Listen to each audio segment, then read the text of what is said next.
करें। नमस्कार साथियों, आज आपके बीच में बहुत लंबे समय बाद में लाइव आया हूं और मैं अपनी बात को शुरू करने से पहले आप सभी को बहुत बहुत धन्यवाद देना चाहता हूं। इस 2024 के जनरल इलेक्शंस में आप लोगों ने मुझे अपना आशीर्वाद दिया और आशीर्वाद देके तीसरी बार संसद में भेजने का एक मौका दिया है। बड़ी विपरीत परिस्थितियां थी, पर आप लोगों के आशीर्वाद से, प्यार से एक फिर बार मुझे मौका मिला है आप लोगों की सेवा करने का। बीते हुए साल के अंदर बहुत से इश्यूज़ के ऊपर मैंने बड़ा फोकस करके कोशिश करी है कि डेवलपमेंट जो मेरी कॉन्स्टिट्यूंसी में हो रहा है, अपनी लोकसभा क्षेत्र चूरू में जो भी विकास के कार्य हो रहे हैं, उन कार्यों के अंदर हम स्टार्टिंग से प्लानिंग की स्टेज से ही इसके अंदर एंटर करें, वहाँ फोकस करें। कुछ प्रॉब्लम्स आ रही है तो उनको वहीं पर रेक्टिफाई करने की कोशिश करें। इसी मकसद से पिछले एक साल से काफ़ी मेहनत करी है, और चाहे पानी हो, चाहे बिजली हो, चाहे हमारे हाईवेज़ का मैटर हो, और उन सभी मैटर्स के ऊपर बात करने का मैंने हमेशा अपना इनपुट्स देने की कोशिश करी है। और टाइम टू टाइम जिला प्रशासन के साथ में दिल्ली के अंदर भारत सरकार के अधिकारियों से मुलाकात हो, चाहे राजस्थान सरकार के अधिकारियों से मुलाकात हो, सबसे मुलाकातें करते रहे हैं। हाल ही में अपने चूरू शहर के लिए आज मैंने ये लाइव सेशन किया है। चूरू शहर में बनने वाला अग्रसेन नगर का आरओबी एक बहुत बड़ा चूरू शहर के लिए ज़रूरत भी थी, और उसी के बारे में काफ़ी इश्यूज़ हैं जिनके बारे में मैं टाइम टू टाइम बीते हुए 2 महीने से बोल भी रहा हूं, और आप लोगों ने उनको through media, through social media, newspapers के मार्फत पढ़ा भी होगा, देखा भी होगा। उसी के अंदर कुछ इश्यूज़ हैं जिनके इश्यूज़ को लेकर आज मैं आपके बीच में आया हूं, और कोशिश करूंगा कि मैं पूरे एक इशू को आपको समझा सकूं। और ये चूरू शहर का सबसे बड़ा इंफ्रास्ट्रक्चर प्रोजेक्ट है, और ये अपने शहर की रीढ़ की हड्डी मानता हूँ। इस प्रोजेक्ट को आप लोगों का सहयोग और साथ मांगने के लिए आया हूँ। कोशिश करता हूं कि कहीं जो भी आज के हालात हैं आपको उन सब बातों से मैं रूबरू करूं और आपको बताऊं कि क्या इश्यूज चल रहे हैं। उसमें आप लोगों का सहयोग की मैं उम्मीद रखूंगा। मित्रों, ये अग्रसेन नगर का आरओबी भारत सरकार रेलवे डिपार्टमेंट और पीडब्ल्यूडी के शेयरिंग बेसिस के ऊपर 25 अगस्त 2023 को सैंक्शन हुआ था, और सैंक्शन के अमाउंट इसकी 97.95 करोड़ रुपीस का ये आरओबी है, जो अग्रसेन नगर से चलेगा और एक टी पॉइंट बनेगी कलेक्ट्रेट की तरफ। एक रास्ता उसका लेफ्ट में टुवर्ड्स जयपुर रतनगर होते हुए निकलेगा, और एक रास्ता अपना सिटी की तरफ आएगा। इसकी डिज़ाइन का ये पार्ट था। मेरी विजिट थी चूरू के अंदर आरओबी के पास में, तब मुझे इस चीज़ का एहसास हुआ और मालूम पड़ा कि, क्योंकि जहाँ तक मेरे को पहले इन्फॉर्मेशन ये थी कि ये पुल कम्प्लीटली 4 लेन के रूप में इसका टेंडरिंग हुई है। 4 लेन के नाम के ऊपर टेंडर अवार्ड हुआ। कॉन्ट्रैक्टर ने 4 लेन के लिए बिडिंग करी थी, और ये 97.95 करोड़ रुपये का टेंडर सैंक्शनिंग हुई थी। और टेंडर जब छूटा तो 76.36 करोड़ रुपये के अंदर टेंडर छूटा है। और जब हमने साइट विजिट करी तो मालूम ये पड़ा कि काफ़ी कुछ शिकायतें भी लोगों की आ रही थी। रूमर्स थे कि भी शायद पुल की साइज़ को छेड़ दिया गया है। मालूम पड़ा कि टेंडर होने के पश्चात भी ये पुल करीब करीब 550 मीटर टुवर्ड्स अग्रसेन नगर की तरफ जा रहा है। करीब करीब 580 मीटर की तरफ ये टुवर्ड्स रतनगर की तरफ जा रहा है। और ये दोनों पैच 4 लेनिंग थे, जिस पैच को 4 लेनिंग पैच को बाद में ड्राइंग चेंज करके इसके 1/3 हिस्से को 4 लेन छोड़ दिया है, और 2/3 हिस्से को उन्होंने 2 लेन किया है। हमने इस बात को मेरा गौर से समझा, महसूस किया, और फिर मैंने अधिकारियों से जब बात करी तो मुझे मालूम पड़ा कि राइट ऑफ वे जो होता है, जिसके ऊपर हमें रास्ता बनाना होता है, उसकी लैंड की प्रॉब्लम के कारण वो उन लोगों के इस साइड को चेंज करने की कोशिश करी है। मुद्दा यहीं तक ही नहीं है। जब ड्राइंग को चेक किया तो ये महसूस हुआ कि आज की तारीख में इस पुल के अंदर जो हमारा ट्रैफिक पंखा सर्कल से आता है, इस पुल के ऊपर पंखा सर्कल सिटी का काफ़ी हिस्सा पंखा सर्कल की तरफ बसता है, और साथ ही साथ में हमारे तारानगर का, भालेरी का, सरदार शहर का, रतनगढ़ का भी ट्रैफिक पंखा सर्कल होके कलेक्ट्रेट की तरफ आता है, और जिनको जयपुर जाना होता है वो लेफ्ट लेते हैं। इस पुल की डिज़ाइनिंग में फॉल्ट रहा है, प्लानिंग का हिस्सा फॉल्ट रहा होगा, और फॉल्ट होने के कारण जो डीपीआर बनी उसमें एक्सेस नहीं दिया गया। पंखा सर्कल से पुल पे कोई एंट्री नहीं है। अगर किसी व्यक्ति को अगर पंखा सर्कल से होते हुए आना है और अगर जयपुर जाने की उसकी इच्छा है तो उसको पुल से लेफ्ट लेना पड़ेगा, जो उन्होंने 3.75 मीटर की एक सर्विस लेन दी है। और वह सर्विस लेन के साथ पुल के साथ साथ चल के आगे पेट्रोल पंप के पास में से वहाँ से गाड़ी घूम के ऊपर पुल पे आएगी और पुल पे आने के बाद फिर वो जयपुर जा पाएगा। मुझे ये बहुत ही ज़्यादा इसमें मुझे बड़ी प्रॉब्लम नज़र आती है, क्योंकि 3.75 मीटर में बड़ा हैवी ट्रैफिक हमारे उस क्षेत्र से आता है। ट्रक्स भी आते हैं, बसेस भी आती हैं, छोटे साधन भी बहुत आते हैं और कई बार परालियों की गाड़ियां भी आती हैं। तो वो 3.75 मीटर यानी 11 फुट 10 फुट के आसपास की रोड के ऊपर इतने बड़े ट्रैफिक को निकलना पॉसिबल मुझे नज़र नहीं आया।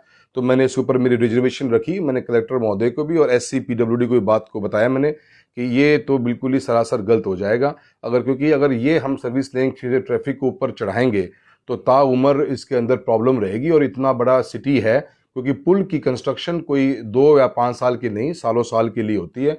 40 से 50 साल की डिज़ाइनिंग होती है। फ्यूचर में ट्रैफिक और भी बढ़ेगा, तो ये 3, 10, 11 फुट की रोड इतने बड़े ट्रैफिक के प्रेशर को झेल नहीं पाएगी।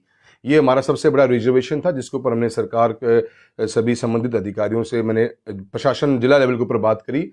और साथ ही साथ जब रतन नगर की तरफ जो पुल मुड़ता है नगर से ऊपर चढ़ने के बाद में, उस पुल के अंदर भी उन्होंने 550-580 मीटर का पुल था, उसमें उन्होंने करीब 300 मीटर 2 लेन कर दिया और 150 मीटर 350 मीटर तो 2 लेन है और 150 मीटर के लगभग वो 4 लेन पुल रह गया। वो भी पुल जब नीचे उतरेगा तो 50 मीटर बाद में दोबारा से हमारा पुराने वाला पुल स्टार्ट हो जाता है, जो आज की तारीख में पिछले 10 साल से भी ऊपर हो गए, वो हैवी व्हीकल के लिए बंद है। अब ऐसे केस के अंदर तो वो और भी ज़्यादा चिंता का विषय ये बन जाता है कि पुल से आप उतरोगे फिर दोबारा पुल पे चढ़ोगे और उस पुल का भी कोई डिसीजन इस प्रोजेक्ट के अंदर लिया नहीं गया। इसका भी रिजर्वेशन मैंने कलेक्टर को भी और SC महोदय को भी बताया कि भी ये तो बिल्कुल गलत हो जाएगा, क्योंकि अगर हम ऐसे डिज़ाइनिंग करेंगे तो आने वाले समय के अंदर तो हमारे क्षेत्र के अंदर इसमें हमेशा जाम लगेंगे, एक्सीडेंट्स के चांस बढ़ जाएंगे और पब्लिक एट लार्ज बहुत ज़्यादा परेशान होगी। तो उस पर भी हमारा उनको ये 2 बड़े इश्यूज इस पुल के ऊपर लगे। साथ साथ में जो 4 लेनिंग का हिस्सा 2 लेनिंग किया, वो 3rd सबसे बड़ा इसका प्रॉब्लम है। इसको लेकर जिले की मीटिंग करने के बाद में मैं जयपुर गया और जयपुर जाने के बाद 17 फरवरी के आसपास मैंने जयपुर में PWD के सेक्रेटरी जो हैं उनसे, मिस्टर गुप्ता हैं, उनसे मेरी मुलाकात हुई। मैंने उनको सारी बातें विस्तार में समझाई। उन्होंने एक बात को एक्नॉलेज भी किया कि ये तो चीज़ गलत हो रही है। और जो चीफ इंजीनियर ब्रिज है राजस्थान गवर्नमेंट के, उनसे भी हमने बात करी कि ये दोनों चीज़ें अगर आप मिस कर दोगे तो ये पुल हमारे चूरू शहर की आम जनता के लिए नासूर बनने का काम करेगा। पब्लिक बहुत ज़्यादा परेशान हो जाएगी और एक बार बनने के पश्चात ड्राइंग में परिवर्तन लाना बहुत ज़्यादा डिफ़िकल्ट होगा। इन दोनों मुद्दों को लेकर चीफ इंजीनियर्स ने भी और प्रिंसिपल सेक्रेटरी जो PWD है उन्होंने भी इस बात को माना और हमने फिर एक प्लानिंग ये करी कि एक जॉइंट विजिट की जाए चूरू के अंदर और फील्ड को भी प्रैक्टिकली देखा जाए। उसी के प्लानिंग करी गई और 5 तारीख को जॉइंट टीम आई। चीफ इंजीनियर महोदय भी पहुंचे यहाँ पे, उनके साथ में हमने साइट विजिट भी करी, उनको पूरी पोजीशन समझाई और वहाँ कितना ट्रैफिक आज भी पंखा सर्कल से ऊपर आ रहा है वो भी हमने दिखाया उनको कि कल को आप इस रास्ते को बंद कर दोगे तो ये रास्ता कैसे पब्लिक यहाँ पे आ पाएगी। और साथ ही साथ उस जॉइंट विजिट के बाद में हमने कलेक्टर महोदय के से भी मुलाकात करी और कलेक्टर महोदय को भी इसके बारे में अवगत कराया और कलेक्टर महोदय ने भी इस जॉइंट टीम के साथ में एक मीटिंग करके ये फैसला लिया गया कि राजस्थान की सरकार को इस प्रपोजल भेजा जाए कि हमारी जो पहली डिमांड है वो हमारी पहली डिमांड ये रहेगी कि पंखा सर्कल से भी हम एक पुल को एक हम फ्लाईओवर के साथ कनेक्टिविटी ऊपर टॉप पे करें। हमारा करीब 550 मीटर का एक रैंप बन के जो पुल रतन नगर अग्रसेन नगर से आ रहा है और पंखा सर्कल और जो कलेक्टेड सर्कल है उस पर आके कनेक्टिंग हो, इस तरह का हमारा एक प्लान हमने उनको ये एक सजेस्ट किया कि एक प्लान तो आप ये करिए। सेकेंड, जो रतन नगर की तरफ हमारा पुल नीचे उतर रहा है उसको नीचे ना उतार के उसको एलिवेटेड किया जाए और एग्जिस्टिंग जो पुल है जिसको सालों साल तक PWD ये बात मानता रहा कि इस पुल को डिसमेंटल करने पड़ेगा, IIT की टीम्स भी आई और इसको डिसमेंटल करने की बात चल रही थी। आज उस बारे में बात की जाती है कि वो अभी सरकार ने कुछ दिन पहले घोषणा करी है कि 20 करोड़ रुपए सैंक्शन करें उसके रिपेयर के लिए, उसको चेंज करने के लिए। तो हमने दूसरा सजेशन उनको ये दिया है कि इसको आप रिपेयर करें, डिसमेंटल करें, जैसे भी टेक्निकल जो भी डिपार्टमेंट बोलता है। और जो रतन नगर से जो पुल हमारा, जो पुल अगरसेन नगर से आ रहा है, उसको एलिवेट करके उस फ्लाईओवर से क्रॉस करा के उसको आगे चूरू डीटीओ रोड की तरफ उसको निकालें, तो पूरी एक सिंगल कनेक्टिविटी बन जाएगी। हमने ऐसा ही कि ये प्लान बनाया है। आज की तारीख में मैं आपको थोड़ा नक्शा भी दिखाना चाहूँगा। आज की तारीख में हमारा जो ये पुल है, यहाँ से रैंप उतर रहा है नीचे, 50 मीटर चलने के बाद में दोबारा चल रहा है, और फिर यहाँ से ये भी हमारा एग्जिस्टिंग पुल है रतन नगर का, रतन नगर रेलवे क्रॉसिंग का, और फिर ये नीचे उतर रहा है। हमने सजेशन किया कि पिलर पे चलेगा, रेलवे लाइन को क्रॉस करके फिर आगे उतरेगा। इसके उतरने से अपने को बहुत बड़ा फ़ायदा ये मिलेगा, आप भी समझेंगे इस बात को, कि इससे अपने को फ़ायदा ये होगा कि अपनी पूरी की पूरी ये जो ट्रैक है ये 4 लेनिंग हो जाएगी, और 4 लेनिंग होने के बाद में ये टूवर्ड्स डीटीओ ऑफिस उतर जाएगी। इस मकसद से हमने एक ये प्लान हमारा कलेक्टर चूरू महोदय के मार्फत से हमने एससी जो चीफ इंजीनियर ब्रिज है उनको भी दे दिया है। और साथ ही साथ में अभी हमारा एग्जिस्टिंग पुल की जो स्थिति है अपन ये देखेंगे, ये अपना अगरसेन नगर है, और अगरसेन नगर से हम यहाँ आते हैं, यहाँ से हम चूरू सिटी में जा रहे हैं, फिर यहाँ से अभी ये हिस्सा जो चौड़ा है ये 4 लेन है, फिर ये 2 लेन हो जाता है। ऐसे ही ये रतन नगर की तरफ जा रहे हैं, ये 4 लेन है, फिर ये 2 लेन, और फिर ये अपना एग्जिस्टिंग ब्रिज है। ये इतना गैप है। अभी हमने जो प्रपोजल दिया है उनको कि पंखा सर्कल से जो रोड आ रही है वो भी यहाँ पे पुल पे आके ऊपर मिले। इसके मिलने से अदरवाइज उन्होंने भी क्या प्लानिंग करी है, यहाँ से आके यहाँ आप लेफ्ट लो 10 फीट की रोड के ऊपर, आगे जाए घूम के आओ और फिर पुल के ऊपर चढ़ो। ये जो चीज हो रही है ये 1-2 दिन की तो बात होती है, महीने 2 महीने की बात होती है, तो हम समझ जाते हैं ये ताउम्र की खेल हो जाएगा। इसलिए हमारी पहली डिमांड कि पंखा सर्कल से भी कनेक्टिविटी हो, और इस कनेक्टिविटी को भी हम स्ट्रेट अवे में सीधा एक एलिवेटेड रोड के मार्फत से आगे लेके जाएं, ये हमारा प्लान है। साथियों, ये वो मुद्दे हैं क्योंकि चूरू के अंदर डेवलपमेंट पे लेके हमारा जो फोकस रहा है, इसमें कई बार राजनीति बीच में आती रहती है। हमने आज की तारीख में पहले भी जो फ्लाईओवर बना उसके साथ भी उसके अंदर भी बहुत कमियां रहीं, और कमियां होने के कारण 10-12 साल से वो पुल हैवी ट्रैफिक्स के लिए बंद है। हमारे चूरू के अंदर अनेकों डेवलपमेंट के प्रोजेक्ट्स आए। मैं इसको पॉलिटिकल इशू नहीं बनाना चाहता, पर मैं ये तो जानता हूँ कि एक सांसद होने के नाते मेरी जिम्मेदारी है कि मैं आप मेरे चूरू के जितने शहर के निवासी हैं, आसपास के गांव के लोग हैं जो इस रोड को रोज़ यूज़ करने वाले हैं, उनके लिए मेरा फ़र्ज़ है कि मैं आप लोगों को इसके अवगत कराऊं, रूबरू हूं आपसे, और ये बताऊं कि ये लिटरली बहुत बड़ी प्रॉब्लम है। और इस प्रॉब्लम के अंदर मुझे आप लोगों का साथ भी चाहिए। हमने सरकार के सभी एजेंसीज़ को इसमें इन्वॉल्व कर लिया है। पीडब्ल्यूडी के चीफ इंजीनियर से मुलाकात हुई, चीफ इंजीनियर ब्रिज के साथ में मुलाकात हुई, प्रिंसिपल सेक्रेटरी से मुलाकात करी, डिस्ट्रिक्ट लेवल पे कलेक्टर महोदय से मुलाकात करी, एससी से मुलाकात करी है, सबको अवगत कराया है। और हमने इनको यही गाइड किया है कि आप इसकी ड्राइंग को चेंज करिए। 20 करोड़ रुपए की आपने सैंक्शनिंग कर दी है पुराने पुल के लिए एडिशनल। करीब 15-16 करोड़ रुपए, 17 करोड़ रुपए इस प्रोजेक्ट के अंदर ऑलरेडी बचे हुए हैं। ये करीब 35-36 करोड़ बन जाते हैं। हमें 50 करोड़ रुपए की और एडिशनल रिक्वायरमेंट है। 50 करोड़ रुपए हमें और एडिशनल मिल जाते हैं तो ये 80-90 करोड़ रुपए का ये टोटल प्रोजेक्ट हमारा कंप्लीट हो जाएगा, और ताउम्र चूरू शहर के लिए एक ये फायदे का काम करेगा। राजनीति से ऊपर उठकर इसमें कोई मेरा या तेरा नहीं, किसी की वाई लूटने का काम नहीं, पर ये आम जनता के हित का काम है। पहले भी 2-3 ऐसे प्रोजेक्ट्स इस सिटी के अंदर आए जिनकी साइट लोकेशन जो आइडेंटिफाई की गई, वो साइट इतनी गलत थी कि उस साइट के लिए आज भी वो प्रोजेक्ट्स, वो एसेट्स आज भी यूज़ नहीं आ रहे। मैं उनके बारे में आज इस लाइव सेशन पे चर्चा नहीं करना चाहता, पर मैं आप लोगों के लिए, आप लोगों से आपका सहयोग मांगने के लिए आया हूं। एक हैशटैग चलाया हमने, हम चाहते हैं सोशल मीडिया के इस प्रोफाइल के ऊपर हम सब लोग जुड़ें, हर शहरवासी इस पे जुड़े, हर शहरवासी इसके अंदर अपना योगदान दे। धरना प्रदर्शन अभी मैं करना नहीं चाहता, हमने सरकार को मौका दिया है। हम उम्मीद करते हैं कि बजट की लास्ट स्पीच के टाइम पे मुख्यमंत्री महोदय चूरू की जनता के लिए ये 50 करोड़ रुपए की एडिशनल सौगात देने का काम करेंगे, ताकि लाइफ लॉन्ग ये जो हमारी प्रॉब्लम है, ये पुल नहीं हमारे जीवन का नासूर बन जाएगा। पुल हमारे जीवन के अंदर रोज़मर्रा की जो लाइफ हमारे लिए नासूर बनेगा। इस प्रॉब्लम को सॉल्व करने के लिए हमारे पास यही बेहतरीन टाइम है। अगर हम आज चूक गए और हम अब चूक गए तो हमें सालों साल लड़ना पड़ेगा इस पुल को ठीक कराने के लिए। मेरा ये मानना है और मैं पूरी उम्मीद करता हूँ कि आप लोगों को मुझे आशीर्वाद और साथ मिलेगा।